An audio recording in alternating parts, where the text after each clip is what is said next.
जय हिंद साथियों, फाइनली आपका यूपी पुलिस 60,244 का रनिंग के एडमिट कार्ड आउट हो चुके हैं। तो उसके ऊपर बात करेंगे। देखिए किस किस तरीके से कितनी आपको कॉपी उसकी निकलवानी है, कौन सी कॉपी किस किस तरीके से आपको काम आएगी, किस चीज का विशेष ध्यान रखें। और कुछ लोगों का एडमिट कार्ड नहीं आ रहा है, वो क्यों नहीं आ रहा है, किस वजह से, उसके ऊपर बात करेंगे। और जो भी मैं आपको यहाँ बताऊंगा, अगर कोई चीज समझ में नहीं आए तो आप मुझे इंस्टाग्राम पर मैसेज करते हैं, इंस्टाग्राम पर फॉलो कर लेना। उसकी जो लिंक है मैंने डिस्क्रिप्शन में दे दी है। सबसे पहले हम बात करेंगे एडमिट कार्ड के लिए। तो देखो उसके पहले मैं आपको बताऊं कि एडमिट कार्ड जब आप डाउनलोड करेंगे तो उसके लिए आपको अपना registration number, date of birth, जो भी वहां पर आपको पूछा जाता है वो सारी चीजें वहां फिल कर देना। आपका आराम से जो एडमिट कार्ड है वो डाउनलोड हो जाएगा। और उसके बाद आपको पता चल जाएगा कि हमारा किस डेट में क्या टाइमिंग है हमारी। तो उस तरीके से आपका एडमिट कार्ड डाउनलोड करके देख लेना। और यहाँ पर ना मैं आपसे ये कहूंगा कि कम से कम आप 2-3 कॉपी निकलवाएं। ऐसा मत करना कि सिर्फ एक कॉपी, 3 निकलवा लें तो बहुत अच्छा है, और नहीं तो कम से कम आप 2 कॉपी तो जरूर निकलवा लें।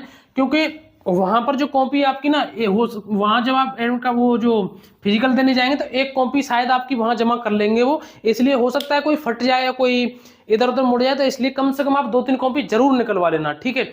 दूसरी बात मैं आपको बता दूं कि समय का विशेष ध्यान रखें। आपको मैं बता दूं कि 4 स्लॉट में आपकी रनिंग होगी। जो सबसे पहला स्लॉट है उसकी जो टाइमिंग है वो 5:30 बजे की। तो इसलिए अपने बैच का, अपने टाइम का, अपने हर तरीके का उसका ध्यान रखें कि कोई भी किसी भी तरीके से हमसे कोई गलती ना हो जाए। साथ में एक अपनी आईडी लेकर के जरूर जाना है आपको। अपनी एक आईडी लेकर के जाना है, और उसमें जो दिशा निर्देश दिए होते हैं ना उनको बहुत ही अच्छे तरीके से पढ़ लें कि क्या क्या उसमें दिशा निर्देश दिए गए हैं। सबसे जो जरूरी जानकारी मैं आपको बता दूं कि कुछ भाई बहन ऐसे हैं कि जिनका एडमिट कार्ड नहीं आया है।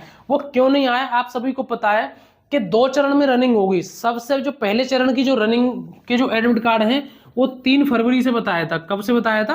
3 फरवरी से। लेकिन ये एडमिट कार्ड आज ही आ गए। तो इसलिए जिनका पहले चरण में जो फिजिकल होना है उनके एडमिट कार्ड आ चुके हैं, और जिनके एडमिट कार्ड नहीं आए हैं वो घबराए नहीं। इसलिए आपके एडमिट कार्ड नहीं आए क्योंकि आपकी जो रनिंग है वो अगले चरण में होगी, और उसके जो एडमिट कार्ड है वो 10 फरवरी से आएंगे। कब से आएंगे? वो 10 फरवरी से आएंगे। तो इसलिए परेशान होने वाली बात नहीं है। जिनके एडमिट कार्ड आ गए हैं वो समझें कि हमारा एडमिट कार्ड जो आ गया है तो हमारी रनिंग पहले उसमें तो है ही फेज में। लेकिन जिनका नहीं आया है वो क्लियरली बात है, वो ये समझ लें कि हमारा जो वो फिजिकल है वो अगले चरण में होगा।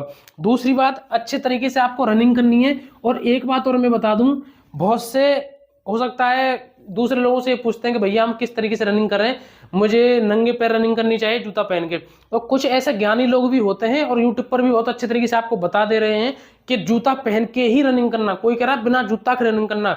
सच बात बताऊं, मैं अपने अनुभव से बता रहा हूं, भले ही आप मेरी बात मत मानना, जो आपको अच्छा लगे वही करना। कि आपको अगर लगता है कि मैं जूता पहन के रनिंग करता हूं और मुझे इसी से कंफर्ट फील होता है, और जूता पहन के मतलब जूता पहनने के बाद ही मुझसे रनिंग होती है, आपको आदत है कि जूता पहनने के बाद ही आप रनिंग करते हैं, तो आप जूता पहन के ही करना। बहुत से ऐसे होते हैं कि जो बिना जूता के, यानी कि मैं कहूं कि वो नंगे पैर ही वो अपनी रनिंग करते हैं। तो आपको नंगे पैर आदत है रनिंग करने की, तो आप नंगे पैर ही करें, ठीक है। किसी की बातों में आकर के जूता नहीं पहन ले। मैंने ऐसे बहुत सारे देखे हैं जो बिना जूतों के रनिंग करते हैं, लेकिन किसी की बातों में आकर के वो जूता पहन लेते हैं तो उन पर अच्छे तरीके से दौड़ा भी नहीं जाता।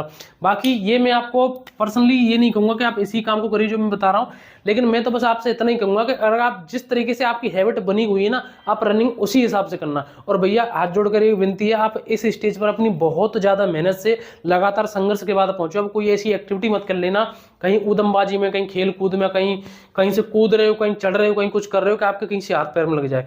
मुश्किल से 10-15 दिन की और बात है, 10-15 दिन रुक जाओ। जब आपका सिलेक्शन हो जाएगा फाइनली, अपने जीवन में कुछ भी आप एंजॉय करना, कोई दिक्कत ना आएगी। नौकरी लगने के बाद अगर आपके किसी भी हाथ पैर में लग जाती है ना तो कोई दिक्कत नहीं, आपको मेडिकल मिल जाता है, आपकी कहीं ना कहीं ऐसी लाइफ ड्यूटी लग जाती है, आपकी सैलरी फ्री भी आती रहती है। लेकिन उससे पहले कोई ऐसी एक्टिविटी मत करना जो अपने भविष्य के साथ खुद ही खिलवाड़ कर लो, ठीक है। तो ये सारी जानकारी कुल मिलाकर के आपका जो एडमिट कार्ड है वो आउट हो चुका है। जल्दी से उसको डाउनलोड कर लीजिए। जिनका एडमिट कार्ड नहीं आया उनका अगले फेज में होगा। तो यही जानकारी है। वीडियो को लाइक करके एक बार चैनल को जरूर सब्सक्राइब कर देना। कमेंट करके जरूर बताना कि आप कहां के रहने वाले हैं और कहां पर आपका जो फिजिकल के लिए जो सेंटर आपको मिला है। तो आज के लिए बस इतना ही, मिलेंगे नेक्स्ट वीडियो में। जय हिंद, नमस्कार, राम राम।